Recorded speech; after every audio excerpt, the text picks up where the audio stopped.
Welcome to my concise review of Capcom Arcade Stadium 2nd, which is a collection of Capcom classic arcade games that have either never been re-released in America or never been ported and translated. Or, well, most of them I've never heard of, which makes it perfect for me because I found some new favorites, so I can go ahead and tell you about it right now. Just like Capcom Arcade Stadium from last year, we have the second sequel, Capcom Arcade Second Stadium, as in not the second sequel as in two sequels, but okay, you get what I mean. This is the sequel to Arcade Stadium from Capcom last year. Okay, now some of the features that we have are like online leaderboards where you can stack up how you are in terms of skill and points with others, but you also get display settings where you can change not only if you're looking directly into the cabinet yourself, but also you can change the display to be actual digital at 1080p or more or less, and you can customize the side panels to show your own choice of Capcom art, and you can unlock more side panels as you progress and play more games and raise your score. Even beating games can unlock more features like this. You also get gameplay options from slowing down the game to a very slow pace, or you can speed it up and fast forward to very fast. And it helps with difficulty. To do such a thing is very understandable for those who play shoot 'em ups and you may be impaired in some form or fashion, or you just can't keep up with the game pace. Use this feature because you get to use it. It's included in your game. Why not do so? It helps you have fun. I say use it. Because guess what else it has? You got the rewind function. And the rewind function is the best thing for anyone who wants to enjoy a good game, but the game might be a bit too punishing. Well, let's say you died. You can just jump back 10 seconds before it happened and keep playing the game as intended, like it never happened. And there's also an extra thing for those out there who need just a bit more accessibility, and there's invincibility mode that you can download, available as free DLC. And invincibility mode just makes you completely invincible for the duration of the game upon your choice, and you can easily accomplish or play any game without any worry of failure and starting over. So yeah, and there's also many other games in DLC that are available for your purchase that can go right in with the rest of them. And we're going to cover all of them, including the base games that are included in this review. So let's go. The first one is Savage Bees. Savage Bees is a very simple vertical shoot 'em up. It's actually pretty good. Not bad, it's not overly complicated. And because of this whole like emulation collection that we have here from Capcom, you have the option to rewind, fast forward, and insert as many coins and retries as you so please. So it's perfect for me and anybody else that just wants to have some fun. I'm telling you, it's good. It gets a little difficult in later stages, but you'll be able to handle it. Besides, all you gotta do is click R3 on your controller and you can put in another quarter. Good to go. I mean, I can't think of anything else to complain about. There's literally no downside. I don't know, but it's a great shoot 'em up though. One of the biggest things that stood out for me is not only the simplicity. It's just bombs to clear the screen and your regular shot, which is the usual, run of the mill for your shoot 'em ups. But also, the enemies are very easy to identify on screen, and the backdrop that represents the ground or the planets that you are flying over looks good enough, and it's varied enough to where you can kind of tell where you are and where you're moving. All of the things and visually let you know what you can see, and you can recognize everything that you do see. So I say they did a good job with that. Savage Bees knocked it out the park. Not bad. Gunsmoke. It's a little bit of a different type of shoot 'em up. This shoot 'em up is kind of like a top-down adventure, and you're walking through as a cowboy, and you can shoot both guns forward, to the left at an angle, or to the right at a 45-degree angle. And you also get to shoot both guns simultaneously at both left and right angles. And sometimes you can pick up certain power-ups like getting on a horse, which will give you faster movement speed. But other than that, yeah, it's a good game actually. I've had some fun with it. I think I'm going to revisit it and see about what happens at the end. But basically the whole premise is you're a cowboy, bounty hunter, or a sheriff, or what have you.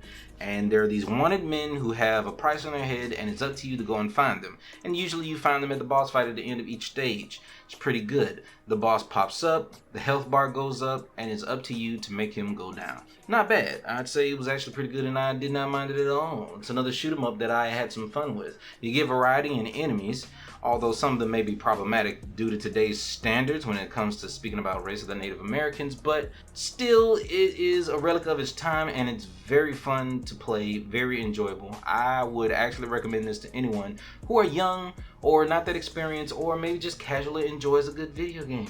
And you can grab this on every platform available, from the Switch to the PS5 to the PS4 to the Xbox One and even mobile if I remember correctly, so yeah. The Speed Rumbler. Now this one here is kind of, if you've never heard of Death Race, it's basically a bunch of people in a prison racing in cars to earn their freedom, but you, the character, is tasked with stopping some group of people. And that was my timer to tell me to stop talking about the last game. So you're gonna have to deal with that and it's gonna be in the final cut. So yeah, going around in this car, it's got some GTA type of gameplay. And when I say GTA, I mean like GTA 1 and 2. You can drive around from a top-down camera view, and there's a vertical camera made to be almost like a shoot 'em up. So you're driving from bottom to upward to get to the goal. And you can jump out of the car if you so please, and if the car starts to blow up, you can, get to safety before it does so. And you can walk around and shoot your gun, and you get a dodge roll while you're on foot. So you can steal a car from another person and jack it and keep going. It's actually pretty good. It's not bad at all. It's rather fun, to be honest. But at the time allotted, I could not completely get accustomed to it. This is one of those very unique type of arcade games that you don't see anything like it. Like to the point where I can't even compare this game to anything else but a bit of GTA and maybe Off-Road for the NES or Micro Machines. I don't know. It's hard to say. But this is a great game and I highly recommend for somebody to try it out if you want to see something different or just see what games can be and what they can do. Hyperdyne Sidearms. Bruh, this game is amazing. This is one of my favorites that I found in this collection. And let me tell you about it. Okay, I love mechas. Okay, I'm not a professional in all things that have to do with robots and mechas, but I love me some cyberpunk and I love mechas and I love futuristic technology, jargon, and bullcrap. So this is right up my alley. I mean, this is like exactly what I'd be looking for in a shoot 'em up. It's a horizontal, sideways shoot 'em up, but you can't just shoot to the right side of the screen. You can turn around and shoot on the left side of the screen. And not only that, but you get upgrades that makes your mecha transform into a stronger version of its previous self, and it fills the screen with lasers and shots so you can hit everything that you want and be on target. It's so good. It's just so good. And the soundtrack is so good. It's so good. Hyperdyne Sidearms. If you like a good shoot 'em up that's different, got a different concept and very good sprite work, bro. Like you won't see much in terms of inventive, I guess you could say creative thoughts when it comes to the backdrops, but all of the foreground is full of great feast for the eyes sprites. You're gonna love it. I'd say if you like anything that I've just mentioned, it might be your new favorite as well. Hisatsu Buraiken. Hisatsu Buraiken is a beat 'em up that's top down, actually, adventure beat 'em up, where you're walking through the streets and beating up guys with a punch or a kick. That's your full move set. You can't do much else. And yeah, your mission is to save someone. Anyways, as you progress, you get to the end of stages and you fight boss fights. Now, the way this beat 'em up works is that because of its top down, there's no other game like it that I've seen, but in its fashion, the camera angle makes it a little tough for them to really justify the use of the punch. And what I'm getting at is the punch is a very short range and not great on damage. But the kick, oh, there it is again. All right, so the kick is much better on range and much better on damage, so there's no use to use anything else, even if you're fighting boss fights. And you could just go through the game just kicking people one by one. It's kind of fun if you can get used to the hitbox and the range, but very different. I feel like I'm only curious enough to go back to this because I want to know how far it gets and if it gets better, because I feel like it does. It's very unique, and like I said, it's another one of those games that I call something I can't compare to anything else. I don't know another game that's like this. A top-down beat 'em up is very new to me. So, Black Dragon, or is it Black Dragon. Alright, so Black Dragon is kind of like Ghouls and Ghosts or Super Ghouls and Ghosts, more arcadey in its design, meaning that you can not only progress through an entire adventure, but the way it operates and plays is very similar to the gameplay. You have a guy who can take no more than 2 hits of damage, and he has attacks that not only go straight forward but also upward at an angle. As he progresses, he can get upgrades to his armor or upgrades to his attacks. And it's very brutal. It can be very challenging and super difficult, but you can insert as many coins as you want, because the difficulty that Ghouls and Ghosts was famous for is actually just default arcade game difficulty back when the Japanese market was making these arcade games. And they were made to eat your quarters, or what we call quarter eaters. I use this term a lot because it describes a good chunk of majority of the very good and memorable games from that era. And especially when you're talking about arcades, every game was built like that for the most part. So they wanted to keep you engaged, to try again, do your best to beat the game, and put in one more quarter to go further. It was a different era, and that's just how things were, and that's how we adapted to harder difficulty games. But anyways, this game here is not as hard as Ghosts and Ghouls, and Ghosts and Ghouls is known for being punishing. But not only do you have as many tries as you want with this game, but also there's more little interesting things going on as well. There's a guy who would hang out and he would like sell you items to make you stronger, and you can collect gold by killing enemies and completing quests. This is a good feature. It does not make it random if you just so happen to get an armor upgrade in a treasure chest like Ghouls and Ghosts, but you can choose to have an upgrade for your weapon and choose when you want to go to the shop and do these things. And they sprinkle him about throughout the stages pretty fairly. You're gonna come across a shop like at least, I think, twice per stage. It's pretty good. I like it. And if you're willing to manage your money and just tough it out with skill, you'll have so much that you can spend it on all the best upgrades, I believe. So yeah, this is what makes me interested in wanting to go back to this game and try it some more. So I think I can come back to Black Dragon. Seems pretty good to me. I don't know. Okay, so the very first Street Fighter, Ryu had red hair. I'm not gonna ask why. I have played this before, and it was a long time ago. It did not age that well, but I see the beauty in it in a game design standpoint. And the fact that they pieced this together with no concept of what a proper fighting game should be or play like is revolutionary. This single game has shaped fighting games forever, every single year after, and spawned other games that have influenced the entire fighting game community that exists to this day. This game is a legend. It's a rough legend, mind you.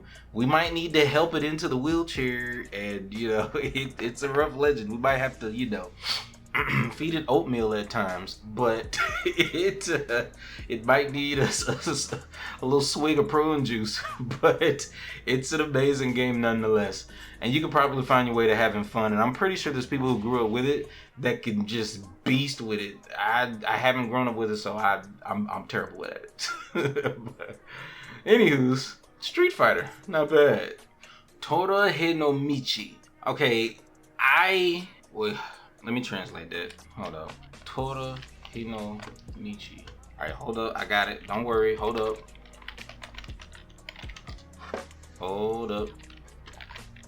I got it. Don't worry. Okay. Okay, it means Road to Tiger. I'm gonna assume that the actual translation is Tiger Road. Because Google Translate is not foolproof. But anywho's, what I'm saying here is that Tiger Road, or Tora Hinomichi, is a different type of beat 'em up. It has kind of like Castlevania platforming segments, but it's a normal beat 'em up aside from the fact that you're using a weapon rather than punches and kicks. And this weapon can range from an axe or some type of morning star or a spear, etc.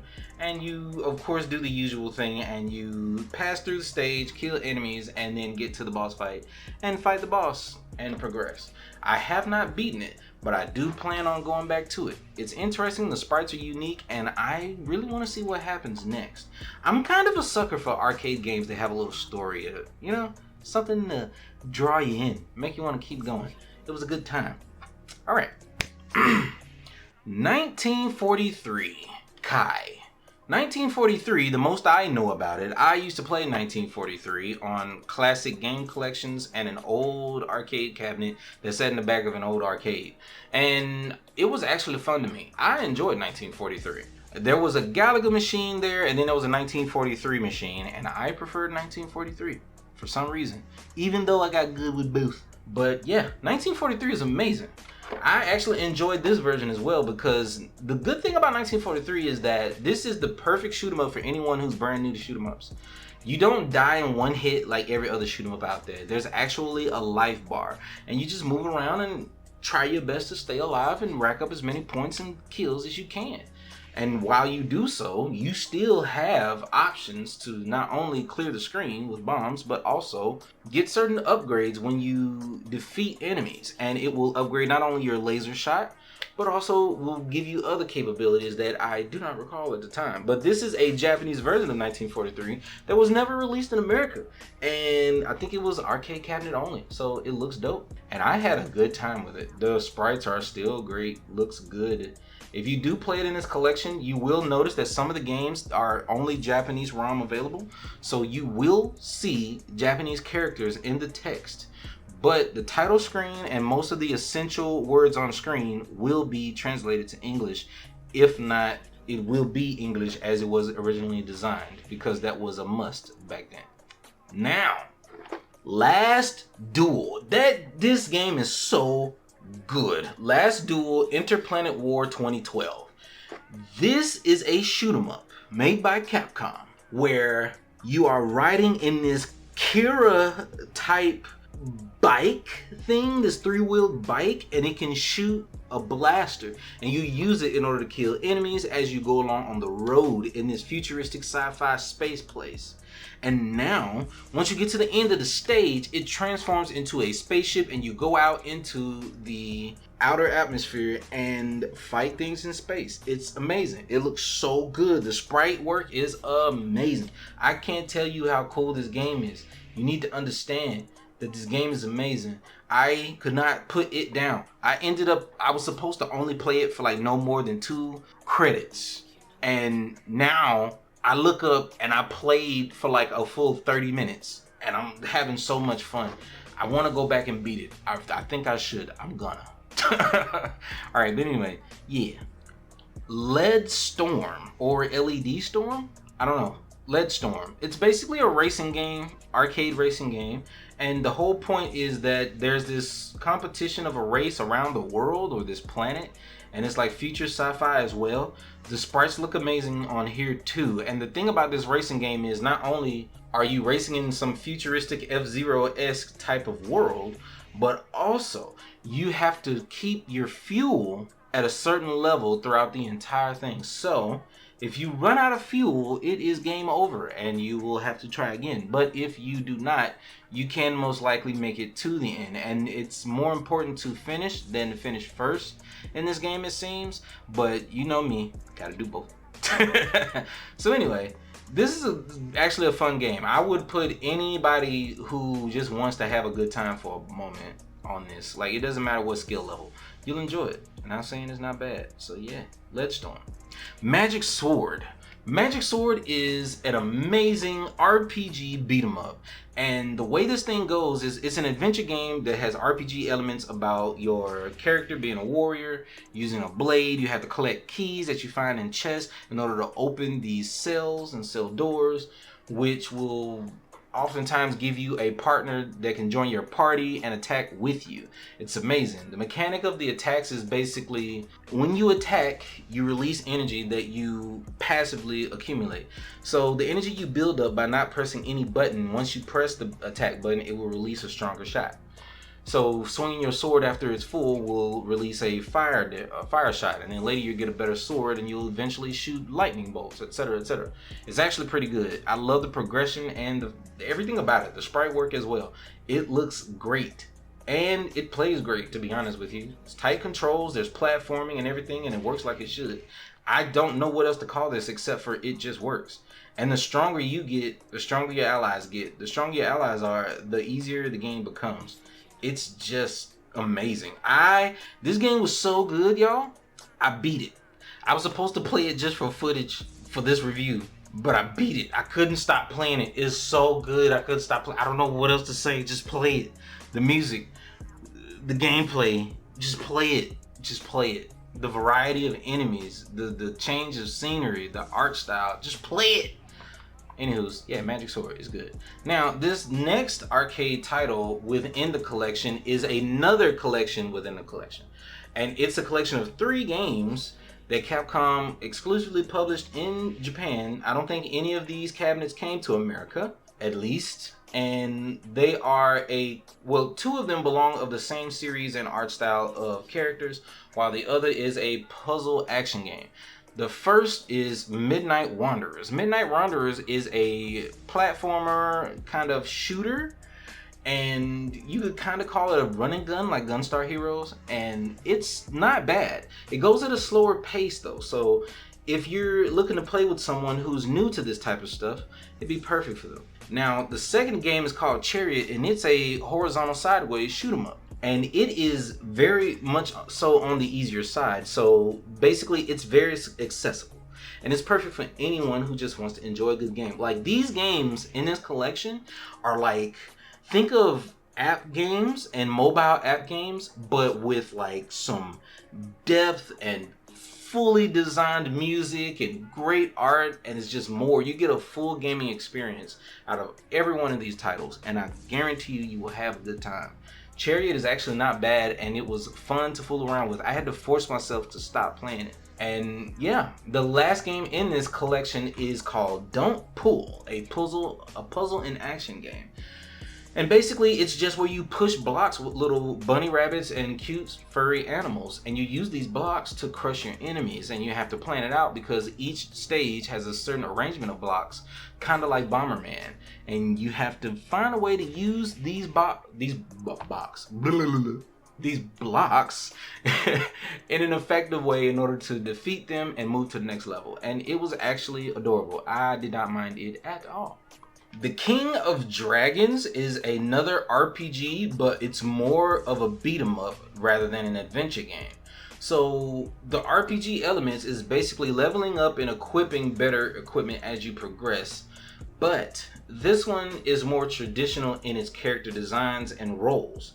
You have 5 different character types to choose from, being fighter, wizard, cleric, elf, or dwarf. And they each have their own advantages and disadvantages. I recommend that you play this co-op because it is possible to co-op up to 3 people, but playing solo still seems to be a good time. It looks grand. I love the look of all the sprites, and everything makes sense on screen. Your eyes don't have to work too hard to understand anything, and it's a good time. Depending on the character you choose, you might have the most fun. And if you don't find a character you don't like, guess what? There's 4 other choices and you're gonna love them. I ended up landing on the fighter and the elf, so I know it's sure that I'm sure there's gonna be a character for you. Just give it a shot.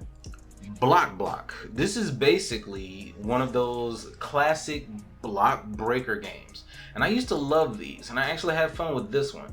There are upgrades that you can accumulate from breaking the blocks that drop down as long as you catch them. These upgrades can be pretty useful. They can like elongate the block bouncer that you use. I'm not sure about its name. I think it has an actual name though, but I don't recall. But it is a good game, and I played quite a few block breaker games, and this one has a lot of special features.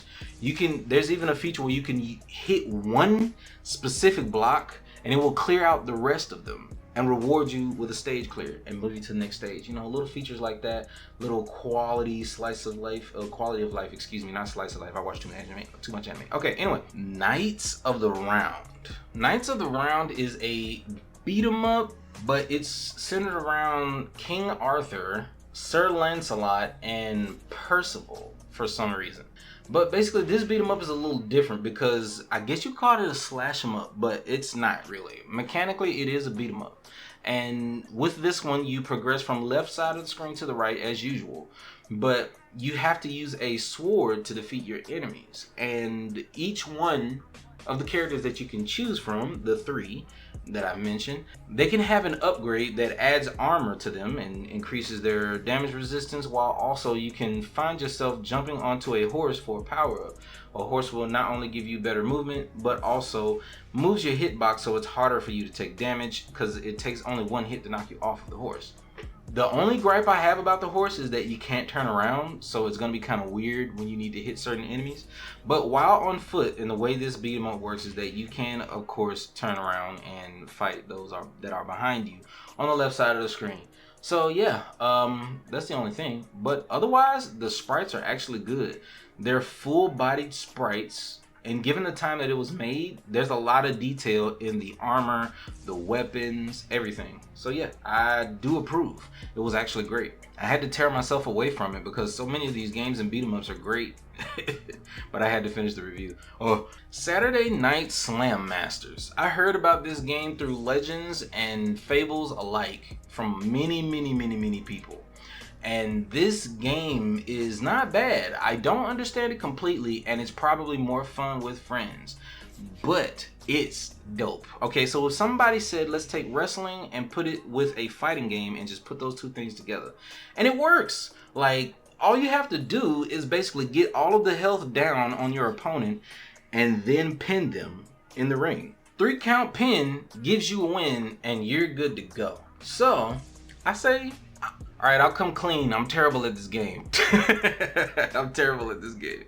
But with a little practice, I think I can find out how to do it. And it looks so fun. This reminds me of something that me and my cousins would have loved to play together. So it really does give me that multiplayer vibe heavily. But otherwise, it's a pretty interesting thing. And not to mention the sprite work seems very reminiscent of Street Fighter 2. So either they used the same engine and assets, or it was the same artist that worked on this game. Echo Fighters. Here's another one of your horizontal left to right shoot 'em ups, but there's a difference. You can use the right analog stick to direct your shot and aim it in any direction, 360-degree motion all around you. So it behaves a bit different. If you want my advice, because this game is actually cool and it's got great sprites and amazing music, what you want to do is charge up the ship shot. Put your shooting button on a trigger button like R2 or L2, and then just use the analog stick to aim it and use the left analog stick to move your fighter. And anything else you may need, you can put it on a face button and you'll be fine.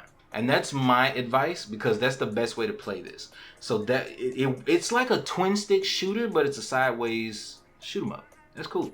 So yeah. Penny Keys. Penny Keys, I hope I'm pronouncing that correctly, is a action puzzle game that is very reminiscent of Puyo Puyo Tetris or Dr. Robotnik's Mean Bean Machine, but it has slightly different rules. You can match the blocks with their colors, of course, but the color match does not register unless you hit those matches with a star block. So yeah, it plays a little different and it takes some tactics. I almost got the hang of it, and you'll see it in the footage, but it's pretty cool. I don't mind it at all. Vampire the Night Warriors. Vampire the Night Warriors, I believe, is the first of many games in a series about vampire, where basically all of the characters from Darkstalkers, etc. started here. And most of those characters most famous from this series is usually just Morrigan and Felicia. Others may recognize John Talbane and what's the mummy guy's name? Anunnaki? No, Anunnaki is something else. Okay, anywho's. This one being the first of the entire series, it's actually not that bad. It's different, but the buttons are responsive enough. The biggest thing that goes home for me when it comes to these, like the representation and things that I see, the biggest thing that catches me every time is the visual representation. The sprite work in this game and the entire series, honestly, and I'm going to show you later on in this review, it's always just so beautiful. All of the backdrop sprites are so vivid. It captivates me every time. Sometimes I can't even fight because I'm drawn in by that. Like I'm looking in the back and there's a fountain of like spiritual water going everywhere and changing colors and whatnot going on. I love it. I'm just a sucker for that, man. Good sprite work gets me happy. Y'all gonna have to forgive me. All right, so anyway, yeah. And that's the most I can tell you about the first game because I don't want to give up too much. They don't change these games from the sequels, but I'll tell you when we get there. But before we do, let's talk about Puzzle Fighter 2. Puzzle Fighter 2 is basically a puzzle competitive game, puzzle action game, and it's combined with Street Fighter. How did they do that, you may ask? Well, they put the Street Fighter characters in the middle of the screen, and every time you make a match that would be an attack on your opponent, your character in the middle does a regular Street Fighter attack, a Hadouken or a Shoryuken or whatever it may be, in order to make it seem like you're actually fighting with these puzzles. So, me, of course I pick Ken, and I go against Ryu. And I don't remember if I even won. I might have lost. But the point is, it's the usual color match game, but with another twist. So last time in Pinocchio's, we just talked about how you needed to match your colors with a matching color of a star block, and then you can register these color matches. In here, you have these energy orbs that you have to use in order to match the colors that you put together. It's not simple, and it can be frustrating if you're not used to it. But I stuck with it, and I had so much fun. It actually works, and it takes some extra thinking. Most of my brain is tuned toward Tetris Attack rather than normal Tetris or traditional Tetris. And Puyo Puyo Tetris, most of my experience lies with others that have been renditions of it. But this is amazing, and I'm glad that I got a chance to play it. It's not bad, and I think even my mother would enjoy playing this. Vampire Savior. Wait, what's the subtitle? Vampire Savior, the Lord of Vampire. Oh man. Oh, whew, that's a localized title. Alright, so anyway. Vampire Savior is one of the successors and sequels of Vampire, the Night Warriors. And of course our cast returns, but also with some new people in the roster. So not only did they increase the cast of characters, but they have updated the sprite work on their older ones. This is the thing that blows my mind with these vampire games. The sprite work and the art gets better every single sequel. I don't understand. The backgrounds and the backdrops, they keep blowing my mind. The UI, just to pay attention to the health bars and the UI as you fight. It's ridiculous how cool this game is. I don't understand. But it's, and the thing about this one, Vampire Savior, the sequel, the buttons are more responsive. It feels much better to play. And it gets even better from here. And I won't tell you too much because we got one more vampire game to cover. So right now, let's talk about Capcom Sports Club. Capcom Sports Club has a collection of 3 sports games that you can play multiplayer with another person. There's 3-on-3 basketball, which is very reminiscent of like NBA Jam and the sorts. You have 1-on-1 Smash Stars tennis, and you also have a soccer rendition called Kickstars. Now, the soccer game is not bad. I'm not great at soccer games. I haven't had much experience with them, but I can tell that this one is fun if I took the time to learn it. It's not complicated, and anybody can pick it up and play it. The 3-on-3 basketball game is actually sick, and I enjoyed myself. Like I said, it reminds me a lot of NBA Jam, but the difference being that was 2v2s, this is 3-on-3 basketball. And it works. Each character, or rather team, has different stats and attributes. The same can be said for every other team in every other one of these sports collections. And the last one, but not least, and probably my favorite, is the tennis Smash Stars minigame. And the tennis game is actually super good because not only do you get to choose your tennis player based on the nationality, and they also have different you know, design sprites, unique personality, you know, designs, everything about this took some care and some time into it. They even named each one of the separate tennis players. It's pretty sick. Very, very fun. Now, let's talk about Pocket Fighter. Pocket Fighter is another one of the Street Fighter renditions where, if you remember, the smaller version, or what some would call, to my ignorance, I'm not very knowledgeable about this, but back then there was an art style that would make characters shorter with big heads and smaller body proportions, and it was deemed the chibi art style. Now, this art style was used for Street Fighter characters in Puzzle Fighter, but they decided to make a full-fledged fighting game based off of Puzzle Fighter. So now you have these character types, and it's an actual fighting game, which is a lot more accessible. You can do a full combo with pressing one button, and it's not too overpowered. It's balanced. It's actually fun, to be honest. And it will show you the moves, the special moves that you can input. It's actually pretty good.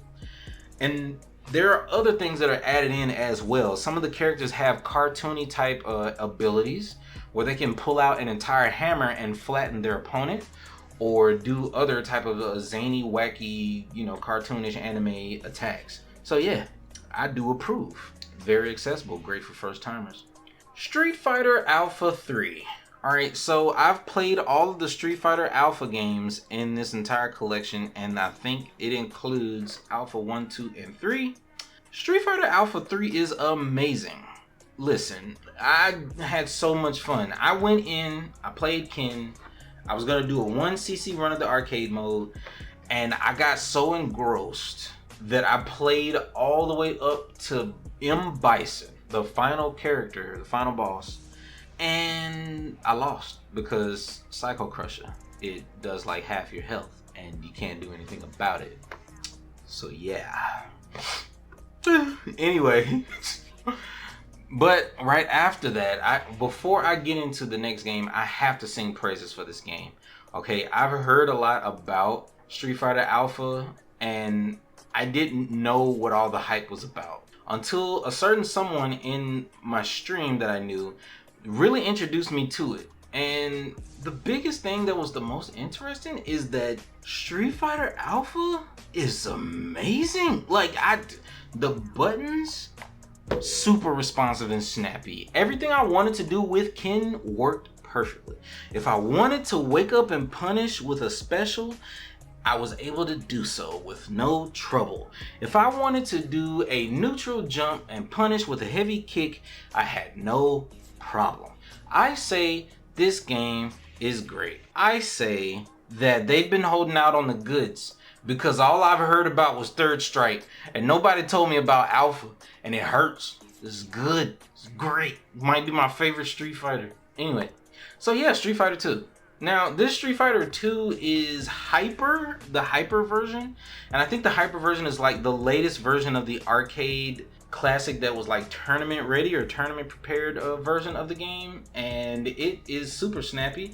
I remember it runs more smooth than the Street Fighter 2 that I'm familiar with, which is the SNES version way back in the 90s.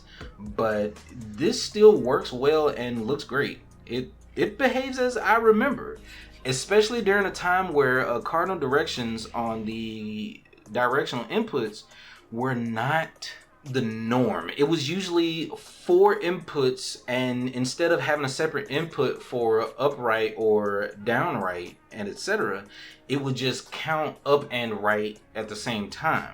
But this was a different thing at the time, and fighting games now have like certain things hidden under the lid that helps us with these move inputs. But this game here reminds me of what it was like back then, and it was like strapping right into the most brisk, fresh air hit I've ever had. This was nostalgia to an absurd level, and it's great. I'd say it's still good. I'd like to see some people fighting that today. And another game that we gotta mention is Sun Sun. So Sun Sun is a game where you control a little monkey guy named Sun Sun, who is reminiscent of Son Goku, the Monkey King, for anyone who knows or understands and recognizes that. This is also what Goku's character was based off of, and the Monkey King is from Chinese folklore. It's an old legend of a Chinese man who was one of the gods, but he was shunned because he was a mischievous god and he was immortal, but he also fell in love with the mortals and decided to fight for mortal people and save humans against other creatures and demons and problems, etc, etc, etc. It's a long story. Anywho's, Sun here is kind of doing just that, but in a more cute fashion. Whereas you have this platformer shooter and you have to move in a horizontal sense. So this is from left to right movement, but you do have the added feature to shoot behind you and turn around. And your whole objective is to just go up and down on these platforms, collect fruits and flowers and things to up your score and defeat enemies. And as you progress, they will tell you how much further you must go in order to reach your goal for each level. It's not bad, and there's a good variety of enemies. You're going to see different types that are going to challenge you. They're going to be stronger, tankier, take more damage, and I say that's indicative of a very good video game and good game design, if you ask me. But who asked me? Anywho, now let me tell you about the most hype thing in this collection, alright? Because I'm crazy about Mega Man, alright? I'm a huge Mega Man fan. I love me some Mega Man, okay? Mega Man all day, Mega Man Monday, Mega Man, Mega Man, Mega Man, Mega Man. Alright, this here is a game that was never released in America. There were no cabinets anywhere about this game, but it's called Mega Man The Power Battles. And Mega Man The Power Battles is basically, what if we took Mega Man and made it a more arcade experience by removing the stages and just have a gauntlet of boss fights with the robots. And that's exactly what this is. And you may have some who may not like this, but I love this. And this is coming from someone who loves the Mega Man stages. But sometimes you don't want to go to Chill Penguin just to get your boots, okay? Sometimes you don't want to have to go kill, Metal Man just to go and get the Buzzsaw Blade.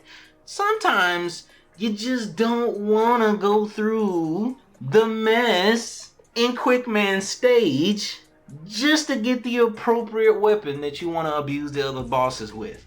So I like this, and this is amazing. Not only do you get to use characters that you never had playable before certain titles, but also you get to use them to fight against robot masters that they've never fought before. So you get to choose between Mega Man, Proto Man, and Bass. These three characters available to you from the start, and they each have unique gameplay styles in terms of their dash and their charge shot, completely different properties. Once you choose your character, you get to choose what set of bosses you would like to fight. You can choose between Mega Man 1 through 3 boss fights, or you can choose Mega Man 4 through 6, or you can choose Mega Man 7 boss fights. And each one of these come in the collection based on which mission you choose to do first, because you choose between 3 separate missions. Either save Dr. Light, save Roll, or recover some technology from Dr. Wily. These 3 missions dictate which set of robot masters you fight from each set that you've chosen, and all of them are included, and they have completely new unique sprites for each robot master and character, including your main characters. So the sprites that you see in not only Mega Man, Bass, and Proto Man are new, but some of the animations are completely unique and game design choices as well. So I highly recommend that y'all check this out. This is something that every Mega Man fan needs to play. It's so fun. And I'm even thinking about doing a little speed run. Who knows? Who knows? But yes, this Mega Man Power Battles, amazing. You can sit down and beat this game in about, I want to say what? 15 minutes on your first try, and if you're familiar with everything, you can do it in less than 10, maybe even less than 5. Speed runs are about that much. So yeah, now you have Mega Man The Power Battles 2. Yeah, we're not done. Mega Man Power Battles 2 is so good. Y'all don't even understand.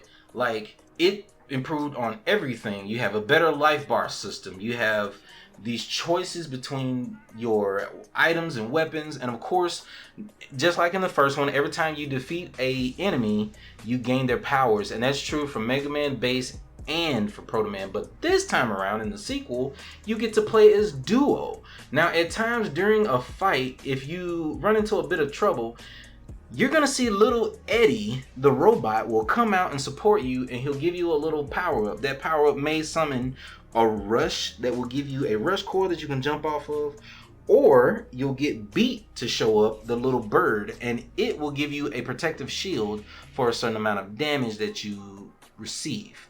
And it's good. I love this. This is perfect. It's so good. It's so good. If you just want to sit down and fight Mega Man boss fights, this is it. And I hate that this stops at 7 because we have 3 other Mega Man original games, and yeah, it would be great to see something like this for Mega Man X. Anywho's, in the sequel, you have these different characters that are available, but also there are more characters available to fight against.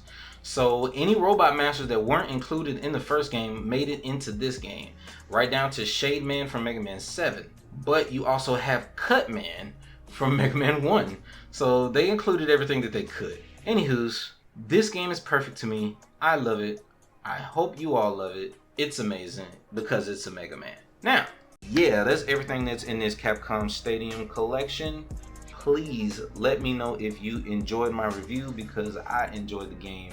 Thank you so much, Capcom, for this opportunity and the review code so that I may partake, and I'm glad to be a part of the Capcom creators. And also, enjoy some retro games. If you like this content, go ahead and give me a like, and it would help me a lot. Go ahead and subscribe if you want to see more of these reviews. And remember the channel motto: intentions are the most important, actions ain't nothing allowed, and words don't mean a damn thing. Y'all take care of yourselves. Peace.